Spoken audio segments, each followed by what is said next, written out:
وزير ku-xigeenka wasaaradda ganacsiga warshadeeda dalxiiska jamhuuriyadda Soomaaliland mudane Muuse Ibrahim Salaf oo xafiiskiisa kula hadlay warbaahinta kala duwan ayaa ka hadlay kor u kac ku yimi qiimaha maciishada waxaana uu sheegay in wasaaradda ganacsiga jamhuuriyadda Soomaaliland iyo sidoo kale xukuumaddu ay ku dadaalayaan sidii ganacsatada loogu ilaalin lahaa in aanay bulshada ku qaali garayn maciishada geesta kalena wasiir ku-xigeenka wasaaradda ganacsiga iyo dalxiisku waxa uu ka hadlay qiimaha shidaalka oo muddooyinkii u dambeeyay kor u kac ku yimi isla markaasina bulshada isticmaashaha ay cabasho ka muujinayeen runtii waxna waa wax gacanteena ku jira waxna waa wax gacanteena ka baxsan saa ka warqabtaan intii laga soo noqday adduunyada pandemic ku dhacay ee adduunyada kala xarootay culays badan baa dunida ku soo kordhay oo hore u jirin intii kadib wax soo saarka yaraaday maxaan ku raadayay adduunyada wixii maxaan ku raadayay ka jiray wax badan bay iska bedelay laakiin runtii anagoo taa dadaalkeedii arrinkeeda og xukuumadda hogaaminaya madaxweyne Muuse Biixi Cabdi arrinta maciishada talaabooyin badan bay ka qaaday koow waxa ka ah inay hoos u dhigtay cashuurtii quutal daruuriga inay hoos u dhigtay iyadoo ka duuleysa abaaraha baahsan iyo dhibaatooyinka iyo culaysyada ka jira taariifadii cashuurta laga qaad jiray hoos bay u dhigtay waxa kaloo jira in bari dhaweytoola korodh ay kordhisay taariifada DB Well dekada berbera iyadana runtii laga saaray quutal daruuriga labada talaabo runtii waa laba talaabo lagu ilaalinayo maciishada lagu ilaalinayo lagaga jawaabayo maxaan ku raadayay baahiyaha iyo mashaakilaadka ku soo biiray inuu ka duulayna mashaakilka dunida iyo logistics-ka qaaliyoobay iyo socodka adduunyada runtii aad kor ugu kacay maciishadu ilaa hadda waxa anagu inta kadib kororka ku kordhay logistics-ka iyo kordhiyo soo qaadista mooyaane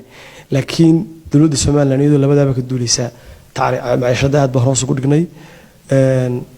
waanu la soconaa ascaar ahaan waanu la soconaa inta adduunyada ka kordhay mooyaane wax imika anagu aan ognahay oo kordhay maciishada haba yaraatay ma jirto suuqeenu waa suuq xora suuq dawladdu raashin ma keento oo dawladdu imika ku jirto suuq oo raashinkeeta maaha raashinka ganacsatada keena sidaas sheegtay wasaaradda ganacsigu roolkeedu waxa weeyaan regulatory body iyada laysansinka iyo shuruucda iyana ku ilaaliso anagoo haddaan nahay wasaaradda ganacsiga anagoo taa dareensan waxaan aad iyo aad u xadidnaa maxaan ku dhahdaa in profit badan iyo laga sameeyo dadka aqoonta daruuriga waana runtii taan ku sheegay talaabooyinkaasi waa qaar aan ugu danayna shacabka kula socono ganacsatadana runtii aad iyo aad baan ugu ilaalinaa raallina kama nihin waana ku controlaa inay shacabka ku kordhiyaan wax mana ogolinta adduunyada shidaalku ka qaaliyo waa marag madoon balaadka adduunyada dad eegto trendku ku socdo January ilaa maanta kor buu socdaa sababtuna waxa weeyaan xiisaha dunida ka taagan iyo Ukraine kamid tahay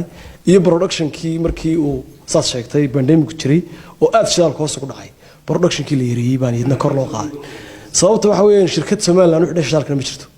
shirkad gaar ah oo Soomaaliland u xidhay shidaalka oo kaligeed keenta ma jirto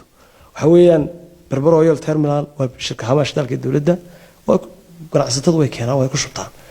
kuwa private-ka ah ama private-ka imika jirana way keenaan boqolkiiba 70 imika shidaalka dalkeena soo baxa ama private-ka ama ka soo baxa shirkadaha loo xidhay cid alla leeyahay loo xidhay ma jirto suuq waa suuq xora cidii doonaa way keeni kartaa maanta saas sheegtay shidaalku dunida ku qaaliyo laakiin shidaalka maanta ku jira haamiheen runtii kii maanta qaaliga ah maaha koow waxaan ugu baaqaynaa horta shidaal yaraan jirtaa ma jirto dalka shidaal ku filan uu yaalaa qolada ganacsatada shidaalka gacanta ku haysta waxaan leenahay waryaada shidaalka intii aad ku soo iibsateen ku iibiya ha kordhinina waana shidaal ku filan hayaan waayo inta maxaan ku raadayay suuqa imka ku yaalo waa shidaalkii hore suuq intii la soo siistay